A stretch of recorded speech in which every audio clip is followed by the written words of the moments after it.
रो कुल करो कुल करो। देख लो कहां तक पढ़ लेगा। एक बार मुझे बता दो, लास्ट में हमने तो सुना एक्वा फिशिंग, लास्ट वाली क्लास में एक्वा फिशिंग समझाया था कि जो मछली पालन है वो उसका कितना महत्वपूर्ण योगदान है। आया समझ लो। जो हम पढ़ाए थे ना, तो पढ़ाते पढ़ाते मैंने ये भी पढ़ाया था कि एग्रीकल्चर का मतलब ना, एग्रीकल्चर का मतलब कृषि नहीं है, और भी बहुत सारे पावरफुल सेक्टर है जो तुम प्रमोट करोगे ना। आज भी भारत का जो कृषि क्षेत्र है वो बहुत अमीर है, और अमीर ही नहीं है, आज सुनकर ना तुम्हारी आंखें फट जाएगी, तुम सोचते रह जाओगे कि भारत का जो प्रत्येक क्षेत्र कितना अमीर है। अगर इसे अच्छी तरह प्रमोट करा जाए ना, तो इसे हम कहां से कहां निकाल कर कहां बना जा सके और क्या क्या फेमस हो सके। मैं तो पूरे इंडिया में घूमता हूँ, तो पूरे इंडिया की मुझे जानकारी है। अभी मैं तुमसे पूछूंगा, और जहां भी तुम रहने वाले, जहां भी तुम घूमने गए होंगे, जैसे तुम्हें समझाऊंगा ना मैं, तो तुम सोच समझ में जाओगा कि भारत का असली रोजगार हो कहाँ छिपा हुआ और किस क्षेत्र में छिपा हुआ है। समझ में कैसे हम प्रमोट कर सकते। तुम एग्रीकल्चर जो पढ़ रहे हैं एग्रीकल्चर वो पढ़ते रहो। चौथे नंबर का पॉइंट में डिस्कस करने जा रहा हूँ, यहाँ तो सुनना अच्छा तरीके से। चौथे नंबर का पॉइंट कि जो ग्रामीण अर्थव्यवस्था वो किस तरह वर्क करती है। चौथे नंबर का पॉइंट पता क्या है? चौथे नंबर का पॉइंट है बागवानी। क्या नाम है? बागवानी। चौथे नंबर का पॉइंट है एग्रीकल्चर का मतलब ग्रामीण क्षेत्र का मतलब कृषि नहीं है। ग्रामीण क्षेत्र का मतलब और भी बहुत सारे पावरफुल सेक्टर आज यहाँ काम करना, मैं देखना कि भारत का ग्रामीण क्षेत्र कितना मजबूत है। अगर उसने ना, जब तक मैंने कहा उत्पादन के 3 क्षेत्र हो, एक तो प्राथमिक क्षेत्र, द्वितीयक क्षेत्र और तृतीयक क्षेत्र। अगर प्राथमिक क्षेत्र, द्वितीयक क्षेत्र और तृतीयक क्षेत्र सरकार क्या कर रही, सारी पॉलिसी टर्सरी सेक्टर पर बना रही। जो टर्सरी सेक्टर है इस पर सारी पॉलिसियां बना रही। जब तक सरकार सारी पॉलिसियां, सारी नीतियां सरकार की इस टर्सरी सेक्टर के आसपास घूमती रहेगी ना, तो रोजगार के अवसर कभी पैदा हो ही नहीं सकते। बेरोजगारी जो पहले से ही बहुत अधिक मात्रा में वो है ना, बहुत भारत के अंदर पहले से ही 45 सालों में जहां रिकॉर्ड तोड़ दिए, नई नई इंडेक्स, नई नई नीतियां लगातार जारी हो रही, और उसमें ना बेरोजगारी के बारे में बढ़ा चढ़ा कर बताया जा रहा, वो और तुमको बढ़ती दिखाई देगी। जब तक देश का जो ड्राइवर होगा वो सर्विस सेक्टर होगा। क्या करना चाहिए? सर्विस सेक्टर को क्या बंद कर देना चाहिए? नहीं। तुम्हारा हमारे यहाँ, तुम्हारे भारत के अंदर, भारत जैसे देश में तुम औद्योगिकरण को प्रमोट करना चाहिए। औद्योगिकरण को प्रमोट करने के लिए नई नीति लाने की आवश्यकता। बड़े स्तर पर, छोटी मोटी नीति नहीं, बड़े स्तर पर। जब बड़े स्तर पर बदलाव हो ना, तो उसे रिफॉर्म कहते हैं। जैसे 1991 के हमने रिफॉर्म तो कर दिए, आज में औद्योगिक के क्षेत्र पर ध्यान देना चाहिए था, लेकिन टर्सरी सेक्टर पर ज्यादा ध्यान दिया गया। हम टर्सरी सेक्टर पर तृतीयक क्षेत्र में ज्यादा प्रवेश करके, और जब हम तृतीयक क्षेत्र में प्रवेश करेंगे ना, हमारे यहाँ ना तृतीयक क्षेत्र ना, सर्विस सेक्टर ने रोजगार विहीन बना दिया होगा। ग्रोथ तो हमारे यहाँ हुई। आज में भारत की जीडीपी में ना 53% योगदान है सर्विस सेक्टर का। भारत का जीडीपी, भारत जितना भी पैसा कलेक्ट कर रहा ना, उसके अंदर 53% पैसा आज भी टर्सरी सेक्टर से आ रहा है हमारे यहाँ। आया समझ में? लेकिन टर्सरी सेक्टर रोजगार कितने लोगों को मिला? गिने चुने लोगों को। आया समझ में? टर्सरी सेक्टर कभी भी रोजगार पैदा नहीं कर सकता। तो जो सेकेंडरी सेक्टर है ना, वो रोजगार पैदा करेगा। तो फिर जो प्राथमिक क्षेत्र है ना, प्राथमिक क्षेत्र उसे भी हम इग्नोर नहीं कर सकते। अगर वो इग्नोर हुआ ना, अगर प्राथमिक क्षेत्र इग्नोर हुआ, वो सेकेंडरी सेक्टर और टर्सरी सेक्टर, द्वितीयक क्षेत्र और सेवा क्षेत्र, द्वितीय क्षेत्र जिसे हम औद्योगिक क्षेत्र कहते हैं, और जो तीसरा हमारा सेवा क्षेत्र, दोनों को डुबा देगा, दोनों को डुबा देगा। इसीलिए हमें ना ग्रामीण अर्थव्यवस्था में प्राइमरी सेक्टर पर ध्यान देना ही होगा। हमें वापस लौटना होगा। उन्होंने सही कहा था, वेदों की ओर लौटो। वेदों का मतलब गांव की ओर लौटो, जाओ पुरानी परंपरागत वो जो एकाकी परिवार हुआ करता ना, संयुक्त परिवार खत्म हो चुका हो। आज वो गांव में दिखाई दे कि 2 भाई बैठे हुए बड़े परिवार के एक थाली में बैठकर खाना खा रहे, वो भी नहीं दिखाई देता। वो संयुक्त परिवार की अवधारणा केवल गांव में बसती थी, शहर में कहां चली गई? खोली गई बा। ठीक समझ में आ बात है? तो इस तुम्हारे समाज में भी इफेक्ट पड़ रहा है। तो हम बहुत सी चीजें इकोनॉमी को हम सोशल से जोड़ कर पढ़ते रहेंगे, क्योंकि इस तरह का क्वेश्चन आएगा। जो मैं तुम्हें समझाऊंगा ना, वहां तो कभी डायरेक्ट क्वेश्चन नहीं आने का, लेकिन जो तुम लिखोगे ना, उसमें तुम्हें मेरी बात जरूर याद आएगी। ये तो बात 100% है। जो भी तुम लिखोगे डाटा, वहां तुम्हें मेरे डब्बा मेरी बातें पक्का काम आएगी। और वीडियो को जाकर देखोगे बार बार, 2 साल बाद भी देखोगे, तब भी तुम्हें इकोनॉमिक्स इस तरह समझ में आएगी। तुम्हारा एक सिस्टमेटिकल तरीका चल जाएगा कि हमें यहाँ चलना इस तरह। ये मैं कहानी का दूसरा भाग पढ़ा रहा हूँ, अभी मैं जब कहानी का तीसरा भाग स्टार्ट करूंगा, तो तुम्हें इकोनॉमिक्स ऐसा लगेगा कुछ है नहीं इकोनॉमिक्स। लेकिन वो जो है पता कब? जब मैं पढ़ा रहा हूँ इकोनॉमिक्स। कौन पढ़ा रहा हूँ? आप पढ़ा रहे हो। नींद आ रही? इतना क्यों जागते हो? तो भारत का हमने देखा कि भारत का जो ग्रामीण क्षेत्र है ना, वो कितना मजबूत है। अगर हम उसे ना प्रमोट करें, उसे कहां से कहां पहुंचा जा सके। असली अमीर क्या कौन है? असली अमीर गांव वाले। शहर में कुछ भी तो नहीं है पॉपुलेशन और पॉल्यूशन के अलावा। झारखंड तो देखो, बड़ी बड़ी बिल्डिंग में भी खोखली 1000 फ्लैट नोएडा में बनकर तैयार, कुछ भी तो नहीं है, खाली पड़े हुए। क्या करेगा उनका? और दूसरी तरफ भारत सरकार का रिपोर्ट भी आ रहा है, 3 मिलियन लोग बच्चे रोड पर सो रहे, इतने बच्चे फ्लैट खाली पड़े हुए। मतलब कैसे देश में बस रही है? क्या चल क्या रहा है यार? आ जाओ जाओ जाओ। भारतीय ग्रामीण क्षेत्र पर रेस कर रहे हैं। अब देखो भारतीय ग्रामीण क्षेत्र में अभी भी तुम छोटा सा उदाहरण दूंगा, गांव के अंदर छोटा सा उदाहरण, और कितना बड़ा व्यापार कर सकते हैं। बागवानी का नाम सुना तुमने? बागवानी, बागवानी ये भी एक बहुत बड़ी स्केल पर रोजगार पैदा कर सके, बहुत अमीर बना सके। एक वीडियो देख रहा था डीडी नेशनल पर, खुद ही तुम जाकर देख रहे हैं ना, और बीबीसी पे भी ऐसे न्यूज आते रहते हैं। डीडी किसान पर ज्यादा आते थे। डीडी किसान करके एक चैनल था, मैं देख रहा था उसमें। एक किसान था यूपी के अंदर रहता, उसने ना इंजीनियरिंग की नौकरी छोड़ दी, एई था वो, इंजीनियरिंग की नौकरी छोड़ दी, उसने एक बाग लिया।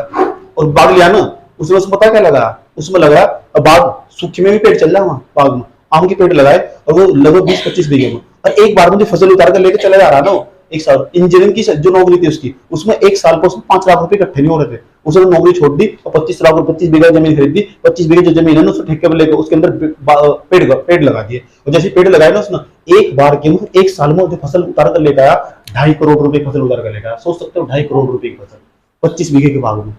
कहाँ नौकरी, कैसे नौकरी? एक बार में एक फसल का 2.5 करोड़ रुपए की, 2.5 करोड़ रुपए की, इतना जबरदस्त है इसका रोजगार, ध्यान ही नहीं देता कोई। बहुत जबरदस्त पैसा, भरमार मात्रा में पैसा। उसने पता क्या करा, उसके जो उसने बागवानी, जहां की बागवानी थी उसकी बराबर में कंपनी खड़ी कर दी, उसके अंदर स्टोरेज पैदा कर दिया, भंडारण उसका वहीं का वहीं कर दिया, स्टोरेज कोल्ड स्टोर वहीं बना दिया। जो आम थे ना उसे दूसरे बिहार में जमा करने नहीं देता, वहीं का वहीं आम जमा करेगा, अगले सीजन से पहले निकाल देगा। मार्केट में देखो आम आए हैं नहीं, उससे पहले मार्केट में आते दिखा देंगे आम।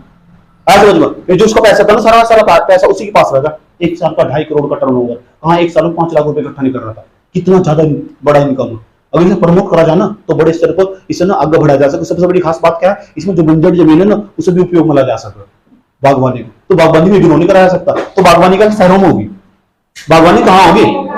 गाँव में होगी। तो मुझे तो यहाँ तक हैरानी हो कि जो गांव वाले ना, बाद में जाकर पता चला, एक गांव में ऐसा भी देखा जिसमें ना छोटी छोटी बागवानी, अब देखा जो घर है हमारी छत की जमीन खाली पड़ जाती है, उसमें मिट्टी डाल दो, वहां भी कृषि कर रहे लोग।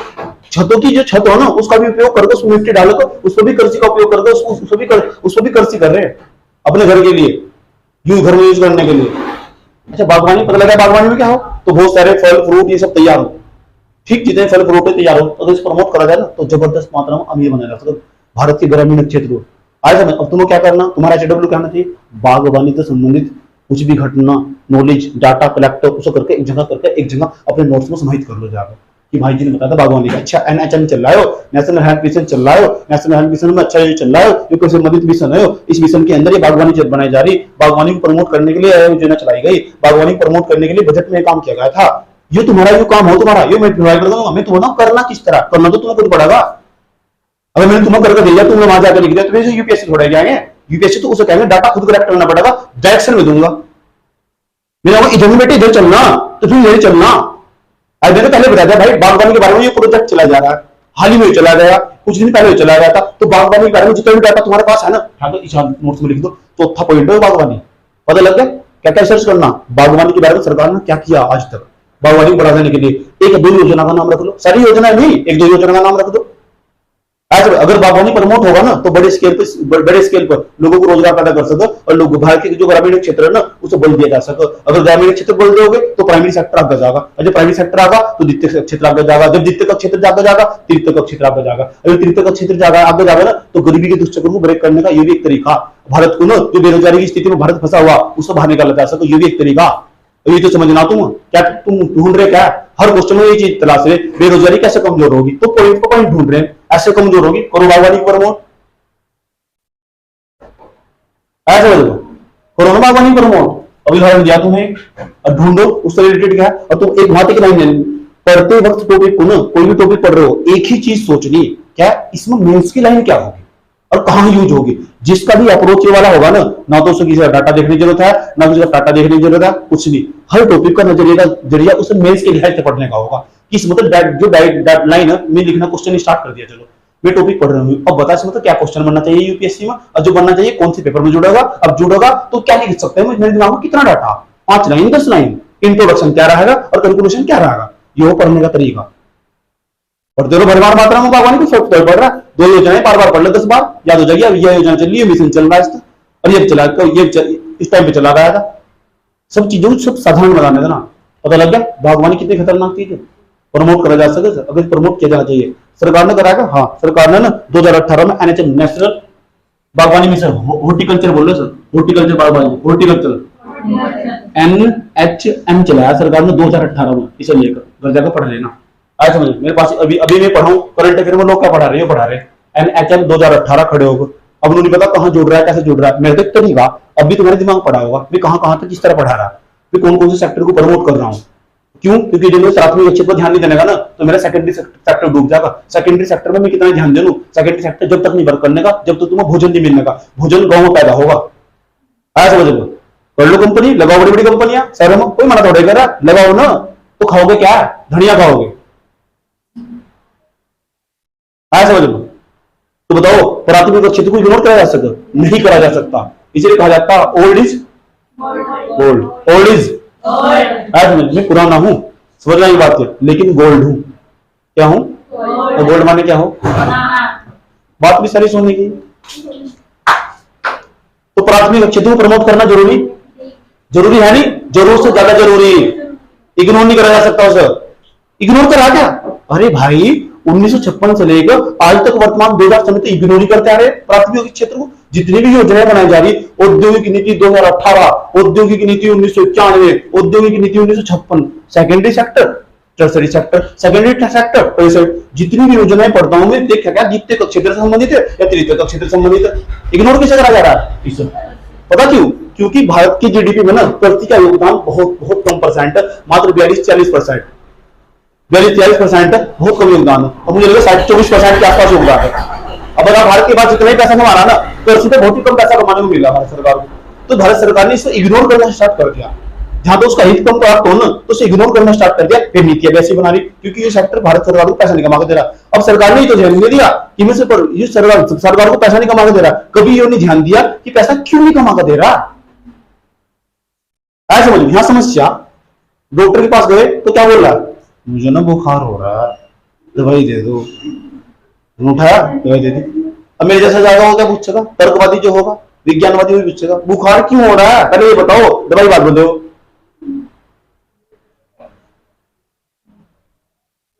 ठीक, ये समस्या पूछेगा, फिर वो अनुपूरक प्रश्न पूछेगा, कौन से प्रश्न, पर्सन ना कब उठाएगा, ये पूछेगा अच्छा तुमने क्या खाया था, किस टाइम उठे थे, तुम्हें इंटरेक्शन ज्यादा होगा उससे, समझ में। फिर डॉक्टर मुझे अच्छी तरह समझने का मौका मिलेगा, फिर वो अच्छी दवाई देगा मुझे, समझ में आया बात है। बागवानी प्रमोट करना जरूरी है, क्यों? क्योंकि भारत के कृषि क्षेत्र का, भारत के ग्रामीण क्षेत्र का मतलब ओनली कृषि नहीं है, ये और भी बहुत पावरफुल सेक्टर है, इन्हें प्रमोट किया जा सकता है। समझ में, जब तक प्रमोट नहीं होगा तब तक कृषि क्षेत्र को बढ़ावा नहीं मिलेगा। यहाँ ध्यान दो, सुनो सरकार, मोदी सरकार, करो बागवानी के लिए कुछ काम करते हो क्या? सरकार ने करा था, हाँ चला दिया। देखो नेशनल हॉर्टिकल्चर मिशन 2018 एक मिशन है बहुत बड़ा इनका, करेंगे क्या है, बागवानी को प्रमोट करने का काम करेंगे। अब तुम पढ़ोगे क्या है हॉर्टिकल्चर मिशन क्या है, ये तुम्हारा काम होगा, ये तुम्हारा करंट अफेयर है। अब यूपीएससी क्या सवाल पूछेगा, पीरी में नेशनल हॉर्टिकल्चर मिशन का सवाल पूछेगा, इसके संदर्भ में निम्नलिखित कथनों पर विचार करो। अब पीरी भी तो सवाल पूछ रहा है, तुम पीरी पीरी का नहीं पढ़ना, पीरी पीरी करके पीपी करते रह जाओगे, ऐसा समझ लो। ये पढ़ना है, लिखने पर लिखेंगे क्या है सर, ये लिखेंगे सर, ये मिशन है चला गया, यहाँ ना जुड़ा जाएगा। एक लाइन को पढ़ते पढ़ते ना, लाइन जो मैं समझाता हूं ना, लाइन पढ़ोगे यहां से, अब आगे का सारा रिकॉर्ड करते करते एक एक एक एक एक एक करते ऊपर चले जाओगे वही भाई। ऐसा समझ लो, इकोनॉमिक्स तो क्या है वो सब साठ सब्जेक्ट, समझना आसान बात नहीं है। अभी तो कुछ पढ़ाया भी नहीं, ये आरबीआई से आरबीआई है ना, ये तुम्हारे हाथों में घूमोगे कि 2-4 दिनों बाद क्या है, कुछ भी नहीं आता, कुछ भी नहीं है, मुझे तो कुछ भी नहीं लगता। हंसी तो आऊंगा, इकोनॉमिक्स में पढ़ने कुछ है ही नहीं, लोगों ने खेल बना रखा है। ऐसा इकोनॉमिक्स में पढ़ने कुछ है ही नहीं, तुम्हें लग रहा है कुछ है, तो साधारण सी बात है। गांव में किसी तो पूछ लो क्या बागवानी कर रहे हो, क्या कर रहे हैं, ये तो पूछ लो गांव में जाकर, और तुमसे ज्यादा जानकारी होगी, तुम पढ़ रही किताबों में, गाँव में बैठे किसी चौराहे में बैठे 4 गुड्डे बता देंगे, तुम बैठे क्या करना क्या नहीं, वर्द व्यक्ति तो पूछ लो किसी से। आजकल एक और ट्रेंड आया दूसरा, गांव में बताओ, ध्यान से सुनना अच्छे तरीके से। 5वें नंबर का मेडिकल प्लांट्स, औषधीय पौधे, बाबा रामदेव औषधीय पौधे बताता हूं। तुम आजकल ये बड़ा कि जो गांव में तुम्हारे यहाँ खराब घास है ना, उसे ना वो कटिंग करेंगे उसे, और रामदेव यहाँ पहुंचा देंगे, उसकी औषधियां बनाई जा रही है। आज समझ लो, अब बहुत जगह बहुत सारे लोगों को इसमें रोजगार मिल रहा है। एक तो वहां जगह की साफ सफाई भी हो रही, तुम्हारे लिए तो कूड़ा कचरा हो, और उनके लिए ना एक प्रकार की जड़ी बूटी का काम कर रहा है औषधि के लिए। तो ये भी बड़े बड़े स्केल पर ना, जो औषधीय पौधे ये बड़े स्केल पर रोजगार पैदा कर सकता, पैदा कर भी रहा। बाबा रामदेव स्टे बन गया। आज में इस तरह के प्लांट और खोल दिए जाने चाहिए। आज इस तरह के प्लांट और खोल दिए जाने चाहिए। अब बताओ, एक कंपनी भी खोल दी, इसमें कितने लोगों को रोजगार मिलेगा, और जो वहां कूड़ा कचरा को उठाकर लेके जाएंगे कितने सारे लोगों को रोजगार मिलेगा। आज भरमान मात्रा में पैसा मिलेगा, क्योंकि वहां आमदनी भी ज्यादा हो। इस तरह कूड़ा कचरा कोई आसान भाषा नहीं काटने का। तुम सब लोगों को सरकारी नौकरी नहीं दे सकते, तुम्हें बिजी करना ही होगा भारतीय लोगों को। उदाहरण में काम मैं बता रहा हूं, ये तुम्हें करना। तुम किसी ना किसी जिले में जाने वाले, मेरे से लिख कर रख लो इस बात को। जो मेरे से पढ़ लिया ना वो कभी बेकार नहीं जाता, ये हकीकत बात है। जरूर काम जरूर आगा, चाहे तुम्हारा आज भी काम आ रहा हो, आपको भी काम जरूर आगा। मेरे से पढ़ा हुआ बेकार नहीं जानेगा, सब जगह से पढ़ा हुआ बेकार चला जाएगा। टकरागा जरूर, आज ही टकरागा, 4 साल बाद टकरागा, 4 नहीं 8 साल बाद टकरागा। मेरा ही पढ़ा हुआ बेकार नहीं जानेगा। आज समझ लो, ठीक, जो तुमने यहां समय बिताया ना वो फिजूल नहीं है, बाकी सब फिजूल है। समझ बात, बाकी सब काल्पनिक दुनिया, इसे बोलते हैं इमर्जेंट इन्वायरमेंट। ये दुनिया में खो जाना, वो बाकी सब काल्पनिक दुनिया, ये वास्तविक दुनिया। तो बताओ, से प्रमोट करा जा सकता नहीं करा जा सकता? अगर जिन्होंने से प्रमोट कर दिया तो इसका मतलब भारत का ना जो ग्रामीण क्षेत्र वो और अमीर हो जाएगा। अच्छा, जब ग्रामीण क्षेत्र को बल मिलेगा ना, तो जो ग्रामीण क्षेत्र को मिलेगा तो प्राथमिक क्षेत्र को बल मिलेगा। अच्छा, जब प्राथमिक क्षेत्र को बल मिलेगा ना तो द्वितीय क्षेत्र को डूबने नहीं देने का। जब द्वितीय क्षेत्र प्रमोट हो जाए ना, टर्शियरी सेक्टर भी प्रमोट होगा। इस तरह ना भारत की जीडीपी में ग्रोथ कर जा सकेगा। इस तरह हम आर्थिक समृद्धि दर को प्राप्त कर सकते हैं, फिर अतिरिक्त आय का सृजन होगा। आया समझ लो, फिर जो पैसा जा रहा था ना, जब भ्रष्टाचार को भी हम खत्म करके भ्रष्टाचार पर भी लगाम लगा सकते हैं, उस तो फिर जो पैसा अतिरिक्त आय का सृजन हो रहा था वो गरीब लोगों की जेब में जा सकता। उत्पादन ही तो करना। देखो कितने जोड़ कर निकाल के देखा। ऐसा सोचना, सोचने का अप्रोच नहीं होता बच्चे का, ऐसा घुसा रह जाएगी टॉपिक में, बार बार उसे रिपोर्ट हो जा रहा। होलिस्टिक तरीके का सोचने का अप्रोच होना चाहिए। समझ में आया बात है? इस तरह ऐसा होगा तो ऐसा होगा, और ऐसा होगा तो फिर ऐसा होगा, फिर ऐसा होगा तो फिर ऐसा होगा, और ऐसा होगा तो फिर इसका डिस्कस होगा। इस तरह प्रॉब्लम सोल्व होगी और सब्जेक्ट खत्म होगा। बताओ, बाबा, ये जो बाबा रामदेव है, कौन? बाबा रामदेव, नाम क्या है? बाबा रामदेव। कौन सी जली? कौन सी जली?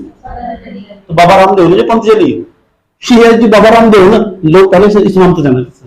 हाँ, और जब तुमने इसका प्रयोग करना स्टार्ट करा ना, इसका औषधि पौधे का, तब तो उसके सामने नाम का बाबा लग गया। ऐसे समझ लो। और जो ये विशेष जगह पे काम हुआ सारा का सारा, कहाँ?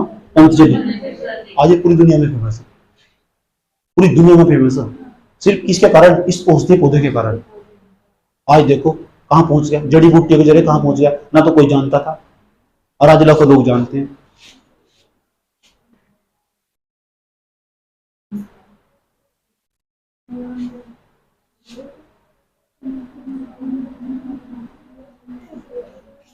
बता दो बेटे, भारत का जो प्रत्येक क्षेत्र आज जो बेचारा अपना वेंटिलेटर पर काम कर रहा है, ऐसा समझ लो, अपनी आखिरी सांसें गिन रहा है।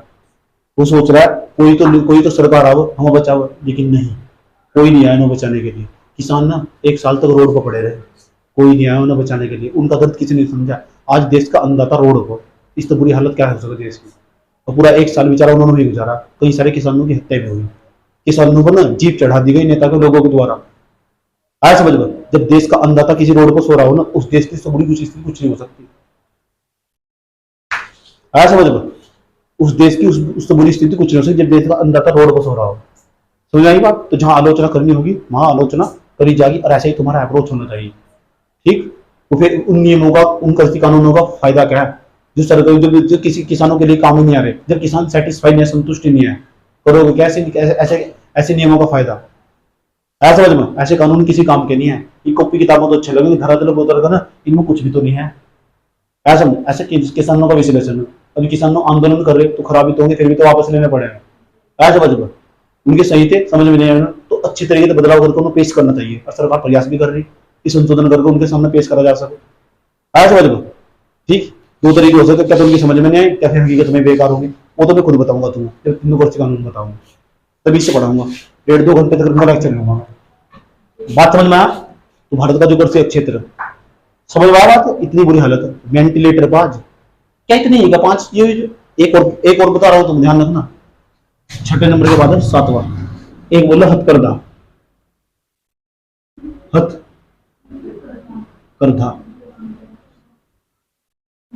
आजकल ना यूपी के अंदर ना, यूपी समझ रही है ना, भारत समझ लिया।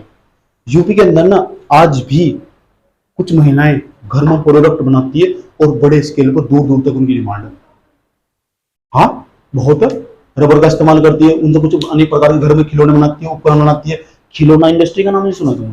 घर में खिलौने बनाने का काम महिलाएं करती है, उन्हें संभालती है। अगर इसे प्रमोट करा जाए ना, जो हस्तशिल्प अगर उसे प्रमोट करा जाए, हस्तशिल्प अगर प्रमोट करा जाए ना, हाथ से बनाने वाली वस्तु प्रमोट करा जाए, तो ग्रामीण क्षेत्र में प्रत्येक महीने को रोजगार मिलेगा। अपने घर में जहां पूरे दिन सुबह तरीके शाम तक घर बैठे रहती है ना, वो अभी ना एक अतिरिक्त आय का सर्जन कर रही होगी अपने लिए।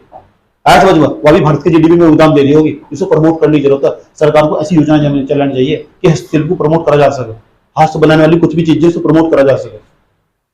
आज समझ में बहुत सी चीजें वहां चली जाओ, तो इसमें पहाड़ों पर, जैसे पहाड़ों पर जाओगे, पश्मीना कंबल बिका, पश्मीना कंबल आया समझ में, जर्सी बिका। मैं जम्मू कश्मीर चला गया था, जैसे जम्मू कश्मीर चला गया था ट्रेन में, जहां जम्मू स्टार्ट हो, जम्मू से जम्मू हो, फिर कटरा तक ट्रेन जा, जैसे कटरा तक ट्रेन जाना जम्मू से, तो वहां तो महिलाएं चडली, तुम्हारे आसपास की उम्र की महिलाएं थी, वो कहने लगी, ए भैया स्वेटर ले लेना। और स्वेटर हाथ में पकड़ के देखोगे ना, यहाँ के आसपास जर्सी भी दिखाई देती है।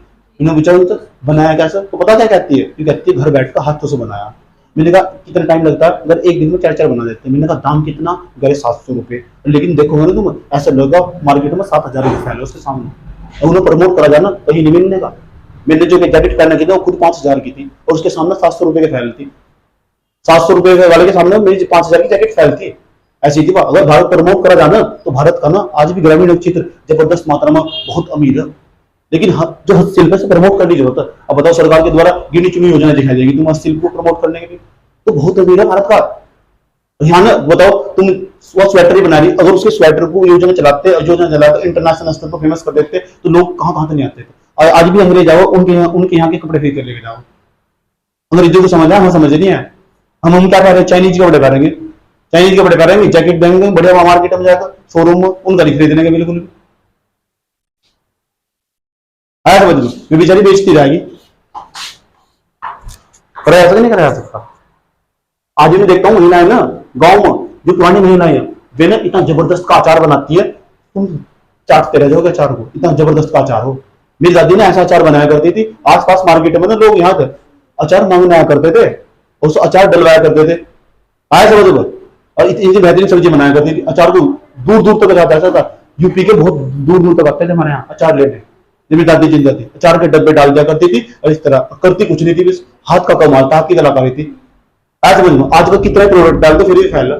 अगर मेरी दादी को ना टाइम पर कोई योजना मिलती, आज मैं इंटरनेशनल बना ढोकते। अब मार्केट में बाहर लगा होता चमेली अचार बाजार।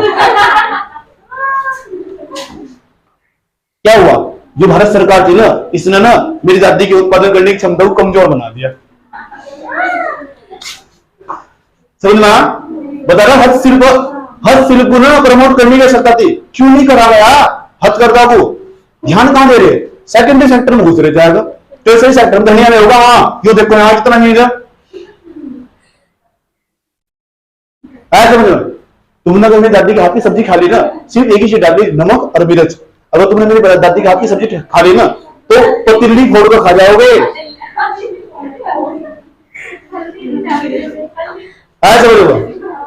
ऐसी सब्जी बनाया करती थी, हकीकत बता रहा हूं तुम्हें। अगर तुमने चोरी तक खा ली ना, मैं अपनी दादी के यहाँ ना चोरी तक सब्जी खाया करता था। अगर तुमने चोरी तक खा ली तो पतीली तुम्हारे सिर में मार जाएगी। बताओ समझना? तो प्रमोट करने की जरूरत नहीं। क्या आज भी भारत का एग्रीकल्चर क्षेत्र वेंटिलेटर पर काम कर रहा है क्या? हाँ, बहुत बुरी स्थिति में, बहुत बुरी स्थिति में। गिने चुने प्रयास दिखाई देंगे, और जो भी प्रयास है ना, वे भी सक्सेसफुल नहीं हो पाए।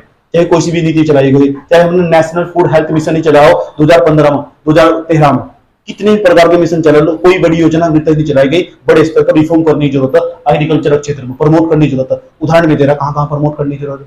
ऐसा तुम भारत सरकार को देना जाएगा, यहाँ ध्यान दो। सुनो भारत सरकार, आओ यहाँ ध्यान दो। और तुम भी पढ़ना, देखना हस्तशिल्प के लिए सरकार ने कौन सी योजना चलाई, कौन सा कानून बनाया, कौन सा नियम, कौन सा प्रोजेक्ट, सर्च करो ना, यहाँ करो मेहनत।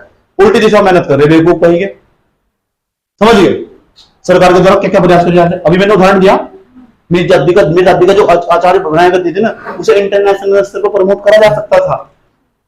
भारत सरकार ने ना कोई भी नीति नहीं चलाई। आया समझ में?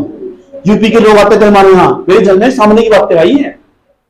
और दूसरी बात बताओ, गाँव में महिलाएं ना आज भी, पुरानी महिलाएं बता रहा हूँ, आज भी ऐसा सिरका बनाती है ना, सिरका बता रहा हूँ तुम तो, सिरका जो बनाती है उसे जो पुरानी महिलाएं, तुम हैरान रह जाओगे, कितना भी मशीन का इस्तेमाल कर लो नहीं बना सकता। जब अंग्रेजी लोग भारत आओगे ना घूमने, तो ग्रामीण नक्षत्र को पसंद कर रहे हैं, और ग्रामीण नक्षत्र का खाना पसंद करते हैं। अगर उस खाने को मिलते ही इतना प्रमोट कर दे, उस खाने को बनाकर हुई इंग्लैंड भेज दे, कितना पैसा कमाएंगे हम? कितना पैसा कमाएंगे हम? हमें तो घर घर में होटल होंगे, जाओ तुम खाना चाहिए तो इंफ्रास्ट्रक्चर पर ध्यान देना होगा। इतनी बार समझा दिया तुम, ऐसा समझ लो।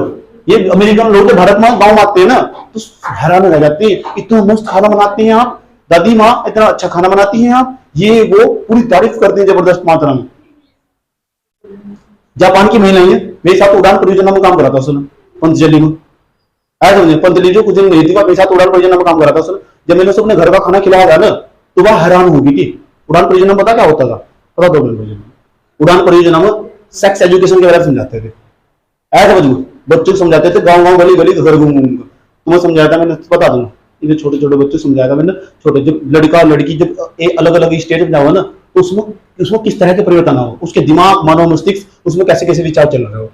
तो जब हम जापानीज महिला हमारे साथ घर में हमारे घर आई थी ना, तो उसने जबरदस्त मात्रा में तारीफ करी थी जापान में विचार कर।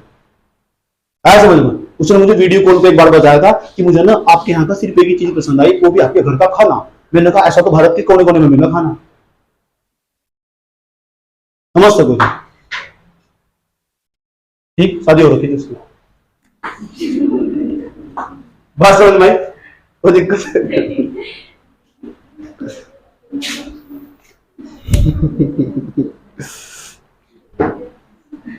अच्छा बताओ, क्या है मशीन का प्रयोग हो गई गांव में?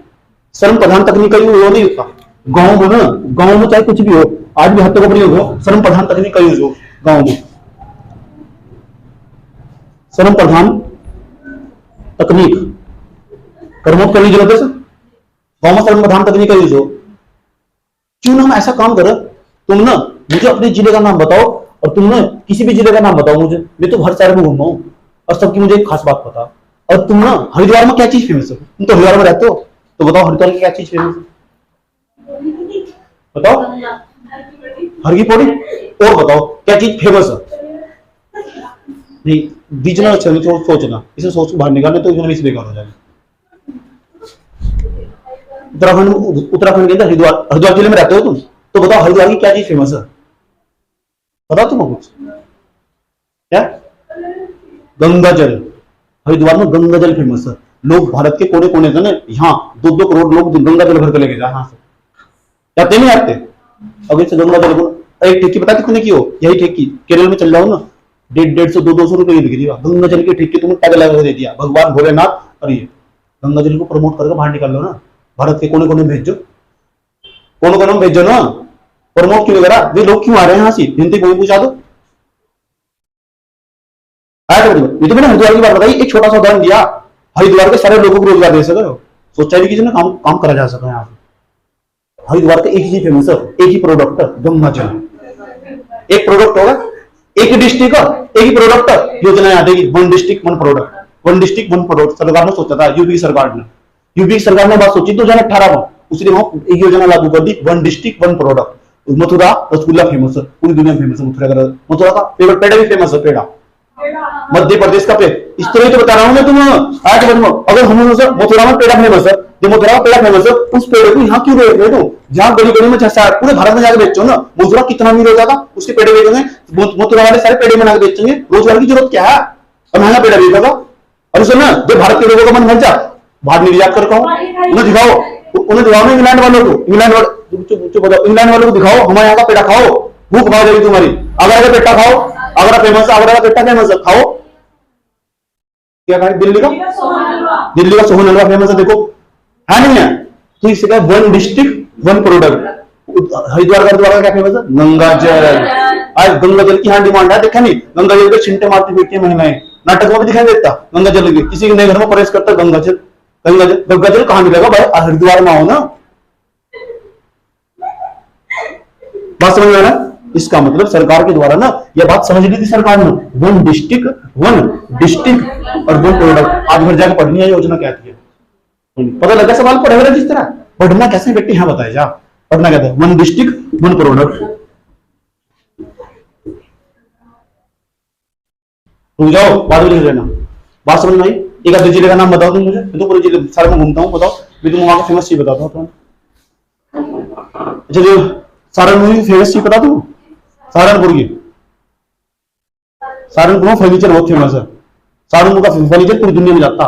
फर्नीचर जानते हो, लकड़ी वाला आए उसके लकड़ी उद्योग के लिए फेमस है। और वहां के जो अधिकांश लोग है ना रोजगार दे रहा है, वही रोजगार दे रहा है। और वही वहां की पोटेंशियल है, वही वहां का पोटेंशियल है, वही वहां की एनर्जी, और वही वहां रोजगार पैदा कर सकता। उसे इग्नोर नहीं किया जा सकता कभी भी।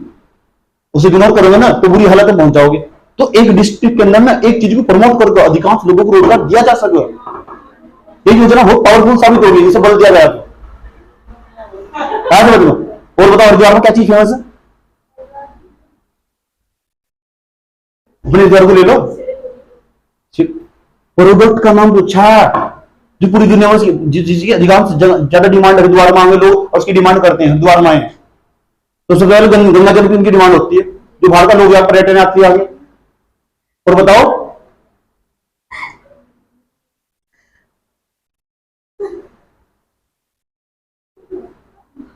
चलो इसमें छोटे बताओ तू कौन सी चलेगी? कानपुर की। तू कौन सी चलेगी? बिजनौर की। बिजनौर की फेमस चीज बताओ मुझे, बता। कुछ नहीं पता क्या क्या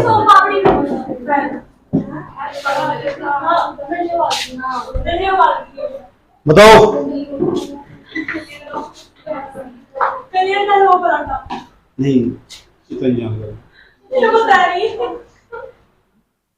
जो लोकल मैं क्या करूँ, जो लोकल बात करेगा ना और लोकल बातें करेगा इसमें तो कुछ भी लोकल में उठ जा रहा था। अपना दिमाग बाहर निकाल लो। हैदराबाद की बिरयानी, हैदराबाद जिला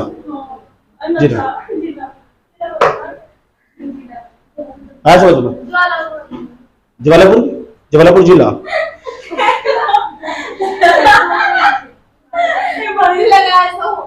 खत्म कर दिया। मैं एक बार इकोनॉमिक्स पढ़ा था, कोई कमेंट करके बच्चा पूछ रहा था ऐसा मुझे, ये तो मेरे लिए नहीं है, ये मेरे लिए ऐसा ना हो इस तरह कोई पता लगा। बताओ कोई दिक्कत? तो वन डिस्ट्रिक्ट वन प्रोडक्ट योजना जब लाभदायक साबित हो सके नहीं सकती, क्योंकि भारत के अंदर ना प्रत्येक जिला ना किसी चीज के लिए जरूर फेमस है। एक जिला ही से भी बनाया जा वो किसी न किसी चीज के लिए जरूर फेमस है। तो मुझे किसी भी जिले का नाम बता दो, उसके तुमको पोटेंशियल बता दो। किसी भी जिले का नाम बता दो भारत के अंदर, अधिकांश जिलों का मुझे पता हूँ। बताओ तुम्हारे दिमाग में जिला आ रहा हो। देहरादून का फैशन फेमस है और इसलिए आज वो ब्रांड बन चुका पूरी दुनिया में। पूरे भारत का सबसे फैंसी शहर हो, वहाँ का फैशन पूरी दुनिया में फेमस है। मुंबई में फैशन आवा, देहरादून में पहले फैशन आ जा। क्या उत्तरकाशी का सेब फेमस है, आज ही पूरी दुनिया में फेमस है उत्तरकाशी का सेब। और बताओ किसी जिले का नाम बताओ तुम मुझे, किसी भी जिले का। अल्मोड़ा, और अल्मोड़ा का पता क्या है? अल्मोड़ा का है तांबे के बर्तन। वहाँ की तांबे की अंगूठियां, तांबे की जो चीजें ना पूरी दुनिया में उनकी डिमांड है, क्योंकि वहां तो एक ताम्र नगरी भी है। समझ लो एक जिले का नाम, उत्तराखंड यूपी में चल जाओ तुम, भारत के किसी भी जिले का नाम बताओ तुम, 700 जिले के आसपास सबका मुझे डिमांड पता। मैं तो हर जिले में घूमता हूँ। मैं जाऊँ ना सुनो ध्यान रहेगा। मैं जाऊँ सबसे पहले पता क्या करूँ? सबसे पहले ये चेक करूँ वहां का पोटेंशियल क्या है घूमने से पहले। अभी मैं दिल्ली जाने वाला, अब दिल्ली से ना अभी जो फ्लाइट होगी ना वो बेतिया डिस्ट्रिक्ट के लिए होगी। अब बेतिया तो पहले मुझे काशीपुर जाना पड़ेगा यूपी में। आया समझ क्या? नजीबाबाद वो क्या? अच्छा नैनीताल में फेमस है होटल इंडस्ट्री। सबसे बेहतरीन होटल नैनीताल में ठहरने के लिए। और भाई प्रमोट भाई उसको रोजगार पैदा कर रही हूँ। बताओ। हाँ तो बता दो, पर्यटन यात्री के लिए बहुत फेमस है वो अड्डा वहां से। अच्छा नजीबाबाद की केले फेमस है, केले। हाँ मंडी में बहुत ज्यादा फेमस है। और बताओ।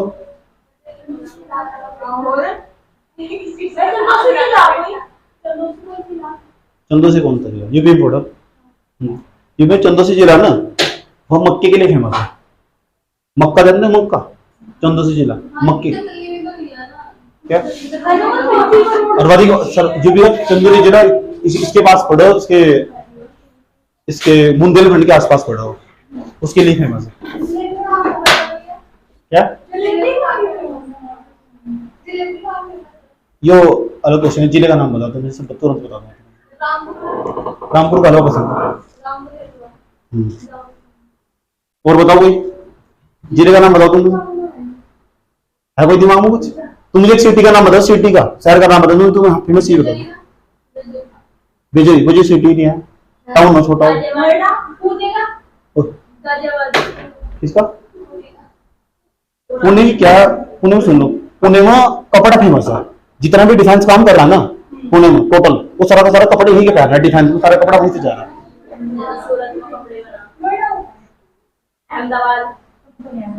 नहीं, नोएडा में क्या है? नोएडा में वो जो रियल एस्टेट है वो ज्यादा फेमस है। जितने भी फ्लैट है ना, अधिकांश बड़े बड़े फ्लैट, बड़े बड़े हजार हजार बिल्डिंग वाले फ्लैट सारे नोएडा में। बताओ। बिल्कुल शाबाश। फिरोजाबाद में टूडी फेमस है, टूडी एले फेमस है। ठीक, ग्लास बेंगल जिसे बोलते हैं। अब पता तुमने भी बताया, कुछ मैं खोज रहा कुछ तुम खोज। मेरा तुम्हारा काम पता क्या है? वो पता करना वन डिस्ट्रिक्ट वन प्रोडक्ट योजना है। बिल्कुल शाबाश, क्या बात है। देखो उदाहरण तुम्हारे सामने खुद ही निकल कर रहा है। असली इकोनॉमिक्स तो तुम्हारे दिमाग कर दिए। तुम कहां ढूंढ रहे इकोनॉमिक्स? कर क्या रहे तुम यार? असली इकोनॉमिक्स तो तुम्हें बता जानकारी सबसे बड़े साथ से तुम। क्या सोना हो बेंगलुरु में? सब जगह सोना हो बेंगलुरु। और वहां के जो ज्वेलर्स है ना वो पूरी दुनिया में फैले हुए। वहां के जो ज्वेलर्स है पूरी दुनिया में फैले हुए। खाड़ी के देश में तुमको जाओ जाओ या ना जाओ, उनको कॉन्टेक्ट करो। अगर तुम कभी खाड़ी के देश में खो जाओ ना तो किसी सुनार के पास चले जाना, उसका कॉन्टेक्ट पक्का भारत वाले के साथ होगा। कर्नाटक मक्के के लिए फेमस है। और बताओ। उड़ीसा मछली के फेमस है।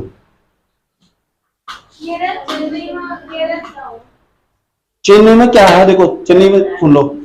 चेन्नई क्या नहीं, चेन्नई में क्या है? ज्यादातर वहां वो हो तटीय इलाका, और तटीय इलाके में क्या हो? ज्यादातर समुद्री उत्पाद फेमस है। वहां जो शैवाल हो ना, कई हो, उसके प्रोडक्ट बना के बाहर बेचे जाए।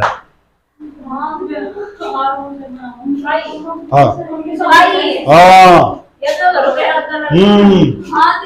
और बताओ।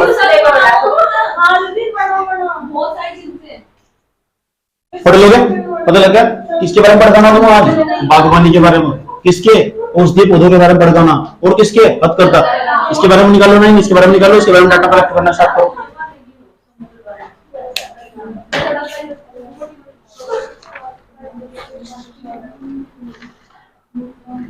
पता लग गया? नहीं लग गया?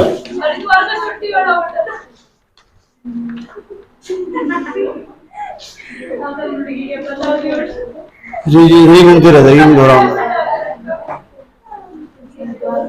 तुम्हें लिए नहीं है। मुझे हर साल कोई ना कोई इस तरह मिले।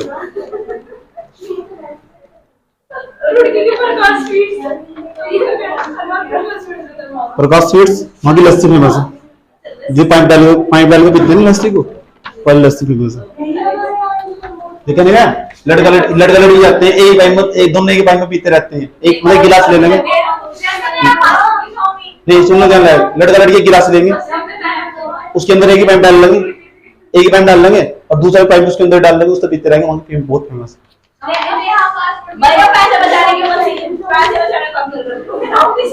पानी की पैसे थोड़े देगा वो प्रेम हो।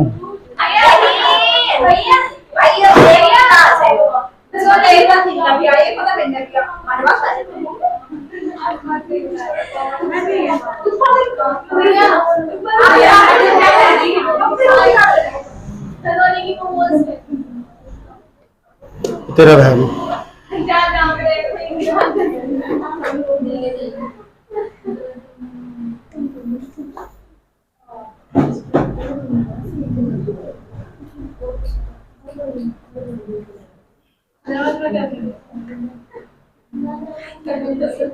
क्या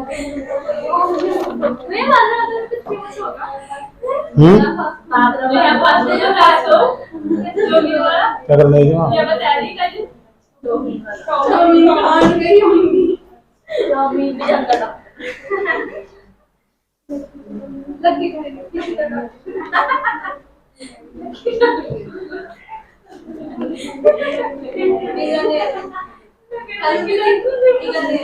सुनो, जरा एक बात बताओ मुझे।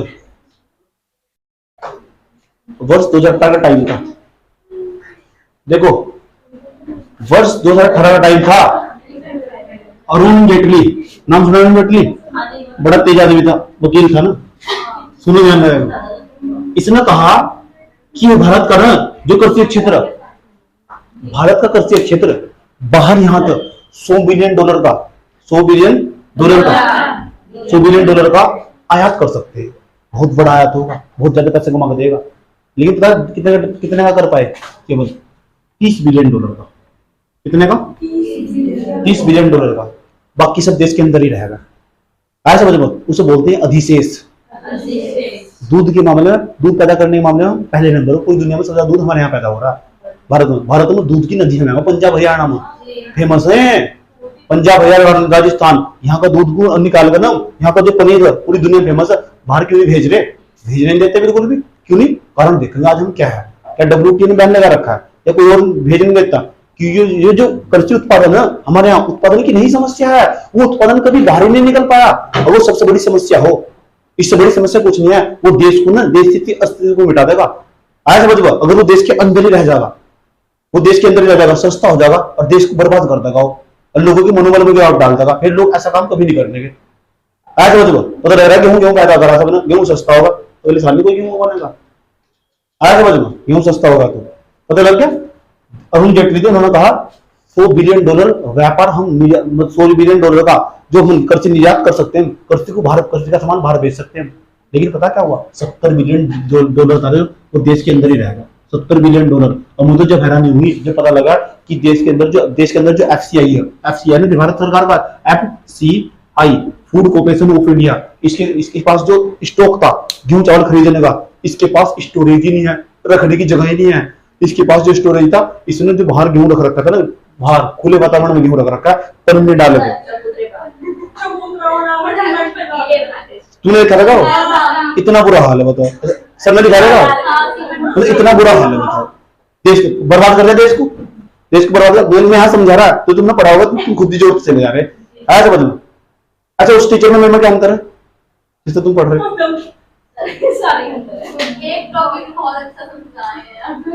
जोड़ नहीं सकते तुम, ना लिख सकते, तुम्हारा पेन नहीं चल सकता। यहाँ पढ़ दो, तुम्हारा पेन चल जाएगा। किसी भी टीचर को पढ़ देना, तुम्हारा पेन खुद नहीं चल सकता। मेरी खास बात पता क्या है? मेरे मुंह से पढ़ दो, तुम्हारा पेन खुद चल जाएगा।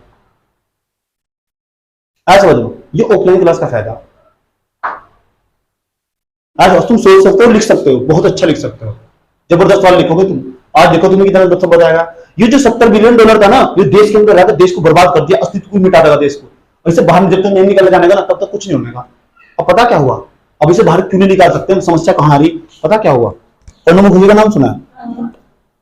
अब ध्यान से सुनना चाहिए। WTO का नाम सुना है? बताओ। WTO। अब देखो कितनी मस्त कहानी सुनाता हूं तुम्हें। WTO की स्थापना 1 जनवरी 1995 में हुई थी। इसके बारे में तुम जानते हो? नहीं जानते हो यार तुम? 1995 में हुई थी WTO का नाम हो वर्ल्ड ट्रेड ऑर्गेनाइजेशन, विश्व व्यापार संगठन। और काम पता क्या है उसका? WTO का जो अब एक तरीके से व्यापार हो ना, उसकी निगरानी करता इंटरनेशनल स्तर पर। कोई गलत तरीके से व्यापार तो नहीं कर रहा, कोई गलत तरीके से व्यापार करेगा ना, उसे सजा, इसमें सजा का प्रावधान है। उस पर बैरियर लगा सकते हैं, प्रतिबंध लगा जा सकते हैं। लेकिन इसका ना जो डॉक्यूमेंट था, इसकी हर साल मीटिंग होती रहती है। जब इसकी मीटिंग हो ना, तो मीटिंग जैसी होती है इसकी, तो मीटिंग इसकी अलग अलग देश में अलग अलग जगह हो। 1995 के बाद में हमने इसको WTO की हमने मान्यता ली, तो उसमें 1995 97 के आसपास का टाइम था। 97 के आसपास का टाइम था। प्रणब मुखर्जी उस टाइम पे देश के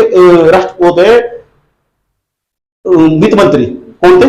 जब वित्त मंत्री थे ना, जब प्रणब मुखर्जी देश के वित्त मंत्री थे, ये प्रणब मुखर्जी देश के वित्त मंत्री थे, ये क्या किया? ये WTO में ना एक जो वो डॉक्यूमेंट था, उस पर जाकर हस्ताक्षर कर दिया है। अब WTO की पता क्या नीति हो? ये ना जो एग्रीकल्चर को सब्सिडी दिया, उस पर रोक लगा हुआ। अब ये ना एग्रीकल्चर में जो सब्सिडी दी जाओ उस पर रोक लगाओ। और पता इसमें 3 प्रकार के समझौते हो, उसमें ध्यान देना ना। हमारे यहाँ ये ने जो प्रणब मुखर्जी थे, प्रणब मुखर्जी का नाम बताया तुम्हें, प्रणब मुखर्जी, ज्यादा सुन लेना। आज हम कितनी दुर्दशा में फंसे हुए, ये दुर्दशा में बहुत कभी बाहर नहीं निकल सकते हैं। पता क्या हुआ, डब्ल्यूटी है, डब्ल्यूटी का जो डॉक्यूमेंट है, डब्ल्यूटीओ का डॉक्यूमेंट है, ये डब्ल्यूटीओ का डॉक्यूमेंट है, डब्ल्यूटीओ का डॉक्यूमेंट है ना। इस डब्ल्यूटीओ का डॉक्यूमेंट हो, डब्ल्यूटीओ पता लगा क्या हो, डब्ल्यूटीओ का काम हो जो गलत तरीके का व्यापार कर रहे हैं देश, उनको ना बैरियर लगाने का, उनको प्रतिबंध लगाने का काम हो उसका। देखता ही निगरानी करता तो कोई देश गलत तरीके का व्यापार तो नहीं कर रहा। आए समझ लो। अब इसमें सारे बात लिखी हुई, कौन सा का व्यापार है, एक समझौता, तो इसका एक समझौता हो, AOA इसे बोलते हैं एग्रीकल्चर ओन एग्रीमेंट। एग्रीकल्चर है इसका मतलब कृषि, AOA समझौता, AOA ये समझौता है। अरे प्रणब मुखर्जी गए, आया समझ में, ये प्रणब मुखर्जी गए ना। अब जो WTO के पास ना 3 बॉक्स हो, एक हो ग्रीन बॉक्स, कौन सा, एक हो अंबर बॉक्स, एक ग्रीन बॉक्स हो, एक ब्लू बॉक्स हो, एक अंबर बॉक्स, एक ग्रीन बॉक्स हो, एक ब्लू बॉक्स हो, एक अंबर बॉक्स हो, अंबर बॉक्स सारे तुम याद रखने। ये WTO इसके पास 3 बॉक्स है कृषि संबंधित, एग्रीकल्चर ओन एग्रीमेंट और एग्रीमेंट ओन एग्रीकल्चर, कृषि से संबंधित समझौता, कृषि संबंधित इस समझौते में जिन्हें हस्ताक्षर कर दिया ना। अब ये ग्रीन बॉक्स, ये ब्लू बॉक्स, ये अंबर बॉक्स, एक SND box, SND box, 4 box हमारे सारे पढ़ाए जाए, ये सारे पढ़ाए जा WTO के बारे में। आया समझ लो, एक ग्रीन बॉक्स हो, ब्लू बॉक्स हो, अंबर बॉक्स हो। अंबर बॉक्स में क्या लिखा हुआ, जितने भी विकसित देश हैं, विकसित देश हो और विकासशील देश, ये 10 जो विकसित देश होंगे वे 5% से ज्यादा सब्सिडी दे सकते हैं। कितने परसेंट से, 5%। और जितने भी हमारे देश, हमारे यहाँ के देश जो विकासशील देश होंगे वे 10% से ज्यादा सब्सिडी दे सकते हैं, 10% से ज्यादा सब्सिडी दे सकते हैं। और सब्सिडी के बारे में तुम जानते हो, एक प्रकार की सहायता होगा, जब तुम्हारा सामान बाहर बेच खाओ, सस्ता बेच खाओ, पैसा हम देंगे तुम।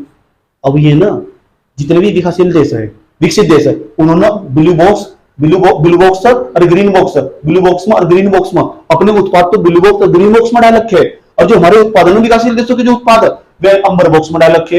और अंबर बॉक्स में जाकर जो प्रणब मुखर्जी थे ये गए थे घूमने वहां से, इन्होंने समझ है नहीं, पता नहीं कहां का प्रधानमंत्री, बाद में जाकर भारत रत्न भी दे रहे हैं, इन्होंने जाकर इस पर साइन कर दिया यहाँ से 5% और 10% वाले पर, इस डॉक्यूमेंट पर। उनको पूछा बाद में जी गलती होगी, मुझे तो गलती होगी तो भारत रत्न देने की जरूरत क्या थी सर। आज देखो देश क्या नतीजे भुगत रहा। अब हम सब हमारा जो कृषि क्षेत्र ये तो डूबा हुआ, देखो वगैरह तो पूछे क्या करेंगे, तो घूमने गए थे नेता, कुछ हमारे नेता ऐसे हैं यहाँ घूमन जाएंगे वगैरह, बस आया था साइन कर दिया, साइन कर हम 10% से ज्यादा सब्सिडी नहीं दे सकते, वे ना 120% सब्सिडी दे वो, और उनका उत्पाद पूरी दुनिया में दिख रहा है और हम दे नहीं सकते। WTO हमारा बैन लगा देगा। अभी अनपढ़ होने का कारण है, समझ में आया बात, ये कहा किताब में मिल जाएगा तुम, ये तो यही मिलेगा ना, समझ में आया किस तरह फंसे हुए हम।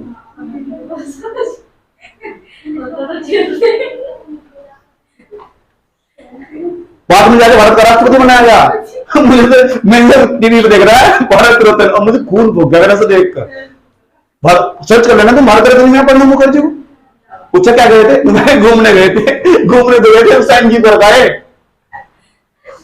10% सब्सिडी। उन्होंने अपने उत्पाद ना यहाँ ग्रीन बॉक्स में ब्लू बॉक्स में रख रखे, हमारे क्या विकसित देशों में रख रखे अंबर बॉक्स में, साइन करके 10% ज्यादा सब्सिडी दे सकते।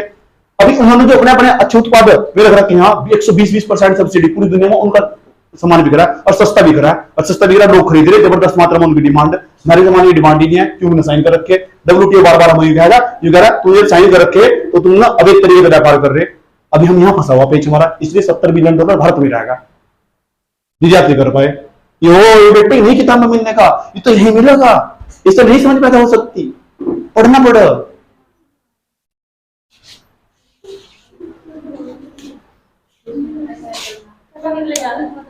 है इसलिए WTO में ना भारत को हमेशा जब भी WTO में इसके अंदर रिफॉर्म करने की जरूरत है। हम यही तो करते हैं और क्या करेंगे इस बॉडी पर ना, इसे दोबारा ना इसे संशोधित करने की जरूरत है। हम ये बार बार ये प्रस्ताव रखेंगे जब लिखेंगे इसके बारे में। आए हमारे WTO को विश्वास नहीं है, WTO जैसी संस्था को ना इस या ना विकसित देशों के पक्ष में काम करती है। इसमें पारदर्शिता लाने की जरूरत है। जहां लिखोगे तुम जाकर कोई क्यों नहीं लिखोगे, तुम तो जबरदस्त लिखोगे, और तुम तो बेस्ट कौन लिखेगा, समझ पैदा हो रही। आया समझ में? क्या अस्थायी समय के लिए 10% सर्विसेज बढ़ावा में कौन क्या बताओ?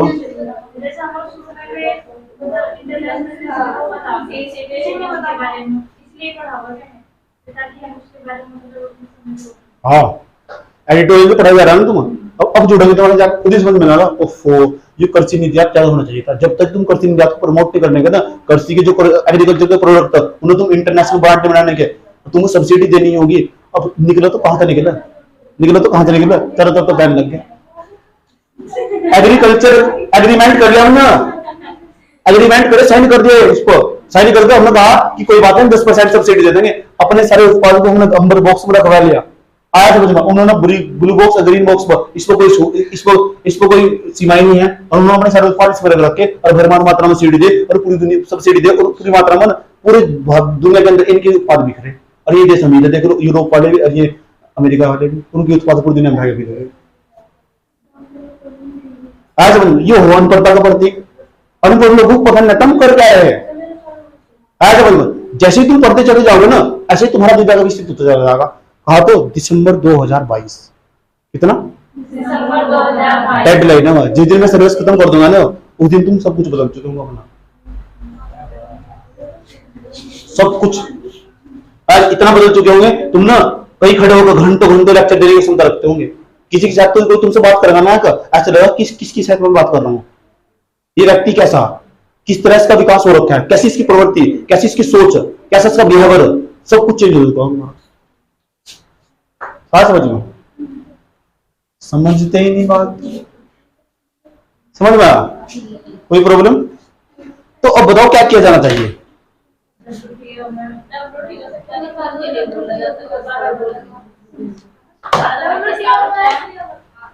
अगर WTO खुद मतलब ये हमें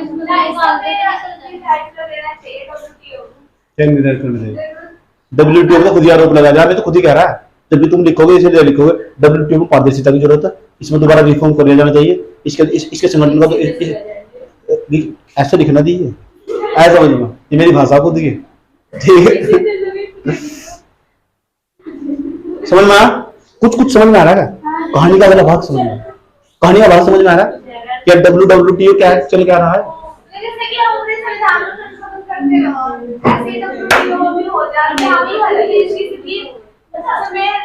बिल्कुल साफ। अब जब आप लिखोगे ना WTO के बारे में, कि WTO के बारे में उसकी प्रासंगिकता पर हमेशा सवाल उठते रहे। आज WTO की प्रासंगिकता पर हमेशा सवाल उठ रहे, उसकी रिलेवेंसी आज भी कमजोर पड़ी हुई। इसलिए WTO को ना लोकतांत्रिक तरीके से काम करने की जरूरत है। यही तो पॉइंट लिखना, इसकी तो थोड़ा यही तो डाटा चाह रहा है। तो तुम पता नहीं कहां खो रहे, तो खुद की खोज में निकलना, तो चलना, तो तेरे वजूद के समय को तलाश है। क्या बहुत दूर है? पहले थी रिफॉर्म करनी, पारदर्शिता की जरूरत है उसमें।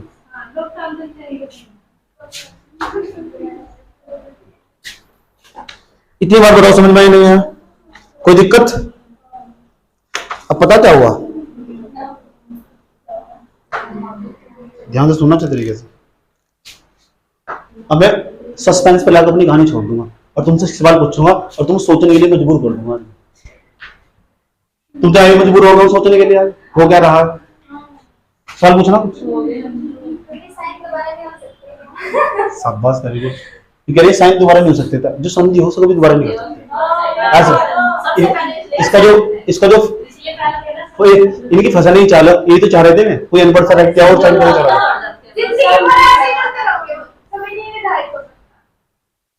सुन, समय की यही खूबसूरती हो, वो कभी वापस लौट कर नहीं आता। दो चीज हो डियर छात्र, दो चीज हो, एक वो समझ, एक और समय पर समझ। जब तक तुम्हें समझ आ गई ना, तब तक समय बीत चुका होगा, और जब तक तुम्हें समझ नहीं आती, तब तक तुम्हारे पास समय है। और समय और समझ दोनों बहुत ही कम, मात्र 2% लोगों के साथ मिला। आया समझ में? ये छंदी चुप हो जाए, इधर देख ला। गलत हो रहा है, मेरे गलत हो रहा है। और तुम क्या पढ़ रहे? WTO की स्थापना, ये संस्था, दो लाइन दो लाइन लिख नहीं सकते, दो लाइन बोल नहीं सकते, अंधेपन गूंगेपन मेरे का सिखा रहे टॉपिक पढ़ते हुए तो सोचते लिखने क्या समझ मैं बोला कोई टॉपिक पढ़ू एक चीज सोचो उसमें मतलब इसका मेन सा क्वेश्चन क्या बनना इस लाइन को मैं लिख कहां सकूं इसमें मतलब क्या लिखूंगा वैसे ही है क्या इतने इतने सारे मतलब कि हमारे एडिटोरियल में आना और कर के भी उसमें टॉपिक आए पर सर ना ये बात नहीं बताएगी कि हमारी तरफ कर दी कैसे आपकी सर ना सिर्फ पीडीएफ में से देख के पढ़ा सकते हैं समझ में आया ऐसा तो मैंने कक्षा 5 ही पढ़ा देता था ऐसा ठीक जब मेरे उम्र 12 साल थी कभी किताबें देके पढ़ा दूंगा और तब भी मैंने किताबें में हटाई उतारी अब तो जो उठाऊंगा किताब पहले मुझे अपना कॉन्सेप्ट क्लियर करने आ जाता रट लो उससे रिलेटेड जो बात है ना वो 24 घंटे दिमाग को पड़ी होनी चाहिए मुझे कर्सी की बात आई डब्ल्यूटी मैंने सारा पढ़ाया कि डब्ल्यूटी पढ़ा डब्ल्यूटी में जो कर्सी से संबंधित बातें जो वहीं के निकाल कर सारी डिस्कस कर दी मैंने साधारण तरीके से और सब चीज क्लियर होगी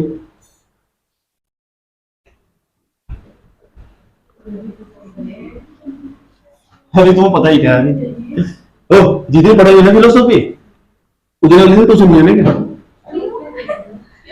पहली बात तो मुझे नींद नहीं आने की पहली क्लास रहते तुम टाइम नींद उड़ जाएगी और दूसरा क्या है तुम्हारा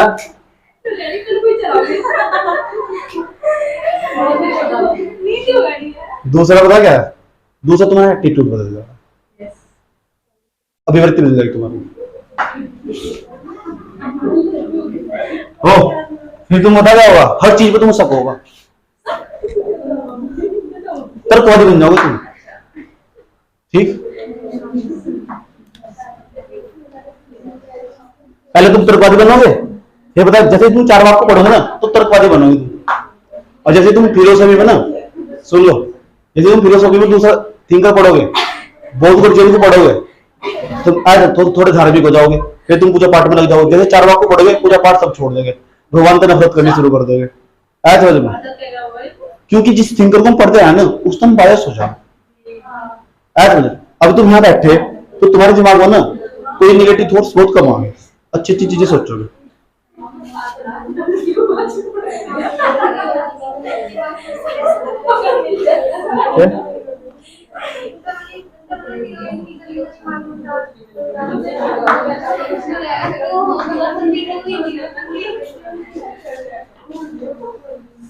अब हम बात करेंगे ना किसकी गरीबी दुष्चक्र की याद हो तुम हम गरीबी दुष्चक्र की बात कर रहे थे हमारे यहाँ सब कुछ लो हो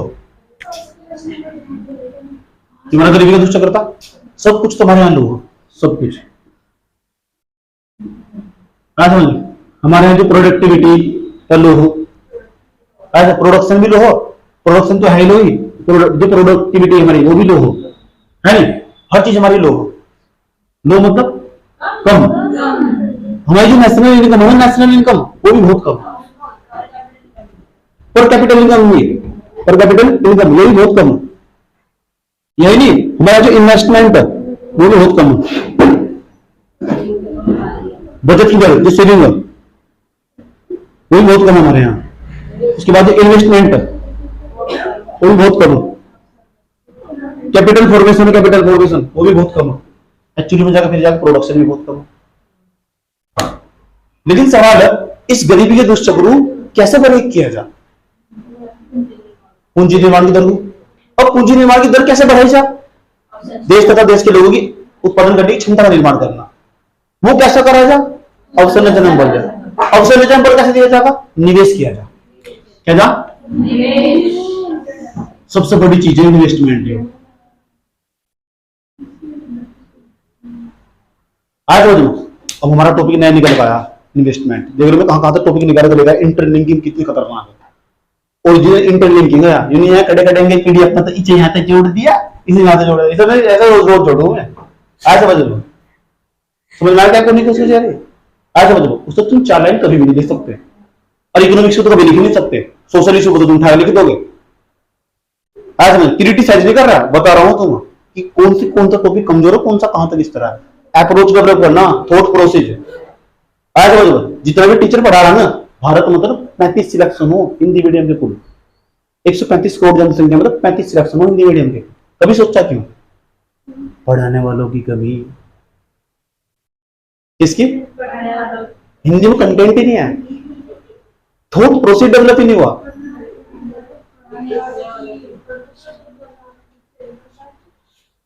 और 10,000 बच्चे पढ़ रहे, सिलेक्शन कितने का? 2 का, 1 का, 1 साल में किया 2, कहां जा रहा है? गुणवत्ता में कमी। पढ़ाई कैसे हो रही? मटेरियल की बमबारी हो रही, इतना सारा मटेरियल। एक बच्चे तो पूछा मैंने, कहाँ गया था? मेरा दृष्टि में गया था। मैंने कहा क्या हुआ? दृष्टि का नाम ले दिया, दृष्टि में चला गया था। चल क्या हुआ? वगैरह इतना सारा मटेरियल दिया पढ़ने के लिए, इतना सारा। मैंने कहा फीस कितनी दी? वगैरह 1.5 लाख रुपए। 1.5 लाख रुपए इतनी सारी किताब पढ़ लगा कोई? एक किताब पढ़ता सीधे सीधा पढ़ ही नहीं सकता। मटेरियल की बमबारी कर दी बच्चे के ऊपर। वगैरह पहले बात में देख कर खुश होगा और 2 महीने बाद में डिमोटिवेट होगा। एक भी किताब तो नहीं मैंने पढ़ी।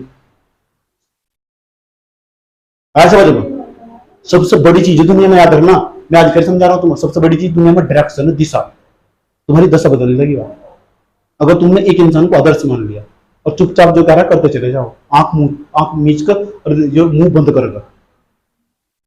ऐसा समझ लो, मैंने बहुत ठोकर खा रखी, इसलिए समझा रहा तुम। तो भारत का ना हर वैकेंसी भ्रष्ट हो चुकी, सारी वैकेंसी भ्रष्ट, हर वैकेंसी में घोटाला ही हो रहा है। तो इससे बड़े छोड़ उसी तरफ जाओ नहीं बिल्कुल भी, यहाँ घोटाला हो रहा है। पूरे 3 साल तुम तैयारी करो, इससे बढ़िया 1.5-2 साल तभी तो तैयारी करो, कहीं एग्जाम दे दो, नॉलेज हो जाएगी। तुम रद्द होगा, अब दोबारा होगा वो घोटाला होगा उसमें।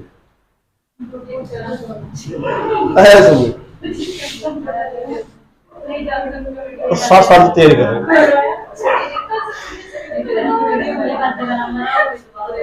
रहे जो बजाओ। वैसे मुझे उसकी केवल पहले की जानकारी थी, तो इस फोटो ध्यान दे कितनी बार पता समझ में आई? क्या करा जा? पूंजी निवास कर, इसे बढ़ाई जाओ। कैसे बढ़ाएंगे पूंजी निवास इधर? देश तथा देश के लोगों को उत्पादन करने की क्षमता का निर्माण करना हो, वो कैसे बढ़ेगी? अवसंरचना पर ध्यान देगा। अब अवसंरचना कैसे बढ़ेगी? निवेश करना पड़ेगा। अब निवेश करने के लिए 2 तरीके निवेश करने के। ध्यान तो सुनना मेरी बात, अब मैं तुमसे सवाल पूछूंगा, अब देखिए तुम्हारे में कितनी बुद्धि। क्या निवेश यो करो, निवेशक को आकर्षित कर लो, निवेशक को बुला लो। कहाँ बुलाओ निवेश को? करना क्या सो? कौन हो? क्यों नहीं आ रहा हो? निवेश करने के लिए 2 प्रकार की पूंजियां हो हमारी। निवेश करने के लिए हम 2 प्रकार की पूंजियों पर इस्तेमाल करते हैं। एक तो हमारी डोमेस्टिक पूंजी, इसे बोलते घरेलू पूंजी, घर की पूंजी,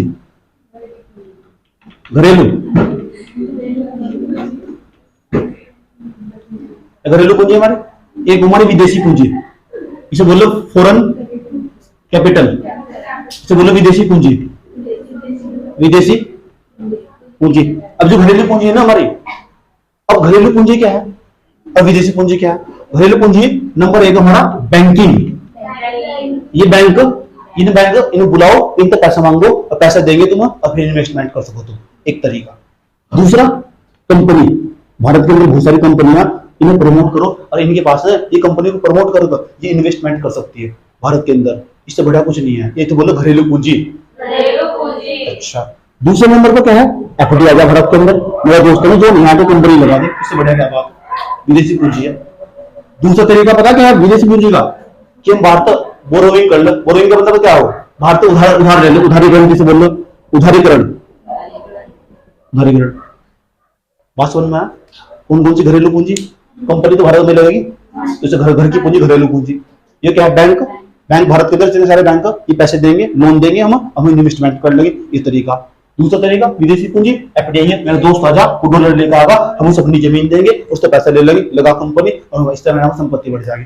दूसरा क्या है? भारत जो AIB हो, एशियन डेवलपमेंट बैंक हो, उसके जाके यहाँ तक वो 0% को लोन दे रहा है, ले आओ सब 20 साल के लिए और यहाँ निवेश कर लो। ऐसा मत, या फिर ऐसा कर लो 2-3% को लोन दे रहे हैं, उनका यहाँ तो लोन ले आओ जाकर। और सवाल करना क्या चाहिए? जो बैंक और कंपनी, ये कंपनी जिसे कहते हैं, इसमें जो कंपनी है ना, कंपनी पता क्या है? कंपनी, इसमें जो बहुत सारे लोग एक जगह एक छत के नीचे इकट्ठे हो जाना, तो भी बेनिफिट हो।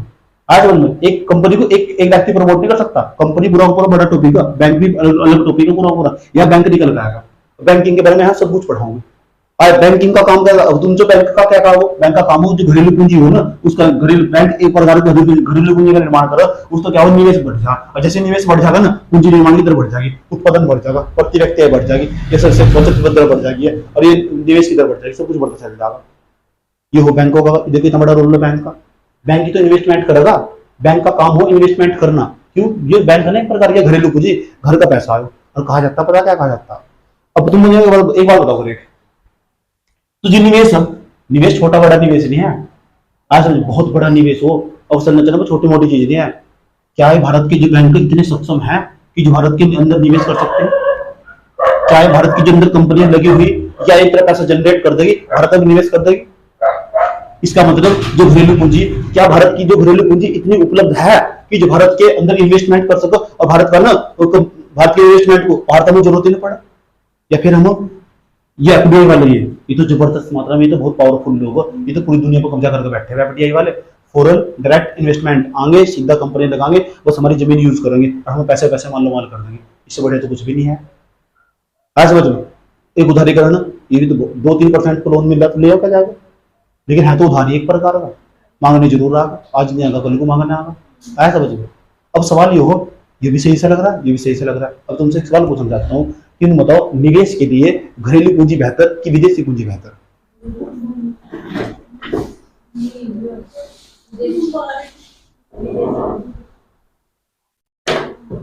निवेश के लिए घरेलू पूंजी बेहतर कि विदेशी पूंजी बेहतर?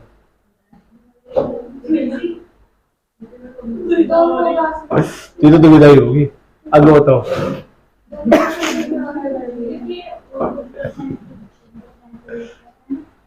बताओ सुंदरी, बताओ, घरेलू पूंजी बेहतर कि विदेशी पूंजी बेहतर? ये सामाजिक का टॉपिक दिया है।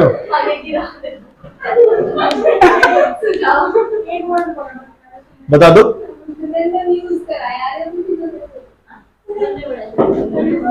यहाँ समस्या क्या, तुम्हें पढ़ाया किसने इस तरह कभी? ऐसा बोलो, तुम पढ़ ही नहीं रहे, पता क्या कर रहे? पढ़ाई पता क्या हो, यूपीएससी की तैयारी बहुत खतरनाक हो। यूपीएससी जो तैयारी है ना, सुन लो, यूपीएससी तैयारी विश्लेषण का चीज हो, विश्लेषण करना पड़ा। आज तुमने पता लगा एफडीआई कहाँ आ रहा है, ये विदेशी पूंजी में हो, और पढ़ते आ रहे टोटल बाटा भर को पढ़ते चला रहे, एफडीआई हो, एफडीआई हो, एफडीआई हो। अमेरिका में यहाँ तो हमारे यहाँ सब जगह एफडीआई आओ, अमेरिका एक मात्र ऐसा देश है सब जगह एफडीआई आ रहा है हमारे यहाँ। मैं तुमसे एक सवाल पूछना चाहता हूँ, भारत के अंदर निवेश करने के लिए, भारत के अंदर निवेश करने के लिए घरेलू पूंजी बेहतर कि विदेशी पूंजी बेहतर? बताओ। भारत के निवेश करना चाहते हो, निवेश करने के लिए घरेलू पूंजी बेहतर कि विदेशी पूंजी बेहतर? विदेशी पूंजी, शाबाश, वेरी गुड। अब बताओ, घरेलू पूंजी, विदेशी पूंजी? विदेशी पूंजी। वैश्वीकरण का युग है यार, कौन सी पूंजी बताओ? दोनों, एक चूज कर लो।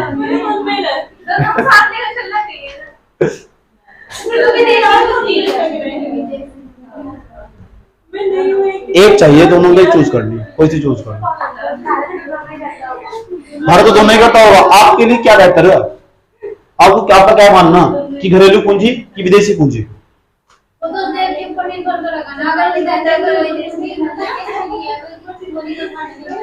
ये तो अब तुम्हारा स्टेटमेंट चेंज होगा। अभी तुम फंस गए, नहीं फंस गए तुम, ये तो मैं चाहता था तुम फंस जाओ। अब सुनो, ध्यान लगा, अब तुम्हारा स्टेटमेंट चेंज होगा। लास्ट बार तुम्हारा स्टेटमेंट चेंज होगा। अब पहले मुझे देखना, मैं भारत हूं, अब मेरे पास, ध्यान से सुनना, मुझे ना पैसे की जरूरत है, पैसे जरूरत है। तो दो तरीके हैं मेरे पास। नंबर फर्स्ट, एक तो मैं अपनी मम्मी से ले लूं पैसा, घर से घर में ही काम हो जाएगा, कोई दिक्कत तो नहीं है। उसके बाद एक ये दूसरा तरीका हो कि मैं ट्यूशन पढ़ाना स्टार्ट कर दूं, घर से ले लो पैसा, या मैं अपनी कंपनी खोल के मतलब ट्यूशन पढ़ाना स्टार्ट कर दूं, इंडियन सोनो अल्टीमेट क्लासेस का। ठीक, और मुझे मेरा मानना पता क्या है, या फिर दूसरा तरीका पता क्या है मेरा, मैं तुम किसी को बाहर के व्यक्ति को फोन करो, बाहर के व्यक्ति को फोन करो और मुझे कहूँ, ओ भाई हमारे यहाँ आ जा और तुम हमारे यहाँ कुछ काम धाम कर ले और हमारे यहाँ पैसे देते मुझे, तो मुझे पता क्या लगा, अब मेरे लिए पता क्या सही है। देखो, मैंने कहा बाहर के व्यक्ति को फोन करके आ जाओ, कोई बात नहीं, अब बाहरी व्यक्ति में विश्वास करूंगा, इस भारी व्यक्ति में विश्वास करूंगा मैं? एक बार मैंने विश्वास करा था इस पे विश्वास करा था एक बार 1950 से पहले 47 से पहले इन्होंने धोखा दिया, आया था व्यापार करने में। ऐसा समझ लो। उधारीकरण किसी साहूकार को फोन करोगे, मैंने कहा गुरुजी मुझे पैसे चाहिए, 4000 रुपए चाहिए मुझे, और मुझे ना ब्याज पे चाहिए। अब बताओ मेरे लिए मैं अपने घर में तो मैनेज कर लूं या फिर मैं बाहर जो मैंने दूसरा तरीका अपनाऊं? अब मुझे बताओ, मैं अपनी मम्मी से पैसे ले, सुन लो ध्यान लगा, मैं अपनी मम्मी से पैसे ले लूं या अपना पढ़ाना स्टार्ट कर दूं या फिर मैं किसी बिहारी व्यक्ति को फोन करके पैसे मांगू उससे?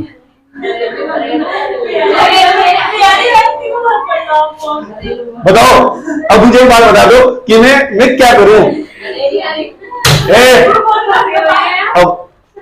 अब तो नहीं फंस रहे ना?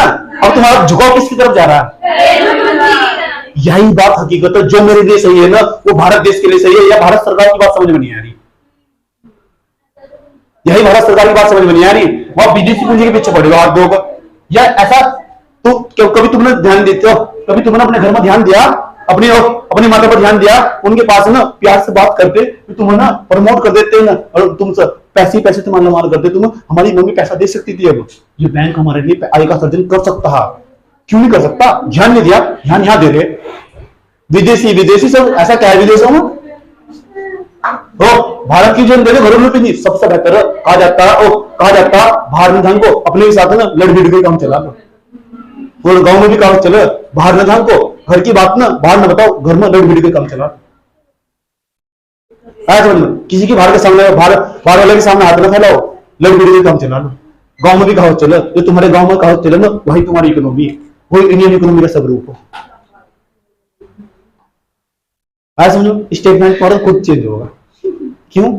क्योंकि इकोनॉमी पता इकोनॉमी कहां से, इकोनॉमी क्या है? सही बात है, बिल्कुल हकीकत कह रही है इकोनॉमी। रिसर्चर हूं इकोनॉमी का, ऐसे समझ लो। 1-2 साल और रुक जाओ, इस चला देते हैं। मैं इकोनॉमिक्स इस तरह में कर जाते हैं ना, ये तो बस पास होने खातर पढ़ो, बस सिलेक्शन चाहिए उन्हें, उनके लिए सिलेक्शन मायने रख रहा है। और हमारे जैसे टीचर के लिए क्या मायने रखा? हमारे लिए नॉलेज मायने रखा टीचर के लिए। अब बताओ भारत के लिए इन्वेस्टमेंट के लिए घरेलू पूंजी बेहतर कि विदेशी पूंजी बेहतर? घरेलू पूंजी बेहतर है। ऐसे समझो। थोड़ी देर पहले तुम्हारा स्टेटमेंट कुछ और था, मतलब तो खुद ही स्थिर नहीं हो, क्या हो गया यार तुम्हारा? पता नहीं था, तो मैंने उसके बारे में थोड़े समझाया तुम, मैंने तो अपना उदाहरण दिया तुमको खुद। अब मैंने उदाहरण लेकर तुमने तुम्हारा इशारा खुद की तरफ चला गया। मैंने सोचा घरेलू पूंजी बेहतर है, मैं तो अपना उदाहरण दे रहा था तुम। इसका मतलब पता क्या है? ओरिजिनल इकोनॉमी तुम्हारे घर में बस। मैं माइक्रो इकोनॉमी ना मैक्रो इकोनॉमी उसका उदाहरण देकर माइक्रो इकोनॉमी समझा रहा हूं तुम्हें। ऐसे समझ लो, छोटे छोटे उदाहरण लेकर ना बहुत बड़े बड़े उदाहरण समझ सको। मजा आ रहा है इकोनॉमी में? घरेलू पूंजी बेहतर की विदेशी पूंजी बेहतर? ऐसे समझ लो, घरेलू पूंजी बेहतर की विदेशी पूंजी। अब क्यों अप्रोच चेंज हो गया? अब कौन सी पूंजी बेहतर है? क्या विदेशी? कौन सी पूंजी बेहतर है? अच्छा घरेलू पूंजी बोल रहा था। आया समझ में? इससे बेस्ट कुछ नहीं है। चुपचाप अपने घर में ध्यान को उसके अब कल पढ़ेंगे बैंकिंग में होगा क्या, ऐसा क्या भारत बैंक के मानो थोड़ी थोड़ी बातें जाने, थोड़ी ज्यादा नहीं। कंपनी का क्या कॉन्सेप्ट है? आया समझ में? एफडीआई क्या हो, उधारीकरण क्या हो बोरोविंग, इससे किसका नुकसान हो सके अपने में। अब घरेलू पूंजी का इस्तेमाल किस तरह करेंगे और विदेशी पूंजी का इस्तेमाल किस तरह करेंगे? इस टॉपिक को मैं यही होल्ड करूंगा। इस टॉपिक को मैं यही होल्ड करूंगा। होल्ड करने के बाद ना मैं कल तीसरी कहानी स्टार्ट करूंगा। और तीसरी कहानी में ना सुन लो पहले, तीसरी कहानी में डॉलर कहां से आया? अगली कहानी बता रहा हूं पहले, डॉलर कहां से आया, डॉलर कैसे डोमिनेट कर गया दुनिया में? सबसे पहले डॉलर ही क्यों हुआ? आज पूरी दुनिया में डॉलर क्यों छाया हुआ? वर्ल्ड इकोनॉमी स्टार्ट करने वाले हैं। कौन सी इकोनॉमी? अब सुन लो, वर्ल्ड इकोनॉमी बारे में एक कथन बहुत फेमस है, पता क्या कहा जा? इंडियन इकोनॉमी को तब तक नहीं समझ सकते जब तक तुम वर्ल्ड इकोनॉमी को नहीं समझ सकते। आज भी क्यों? मैंने कहा अगर ना अमेरिका छींकता ना तो जुकाम भारत को। क्या कहा? भारत को और पूरी दुनिया को। इतने इंडिपेंडेंट आया समझ में? कल पढ़ेंगे बोलने के लिए।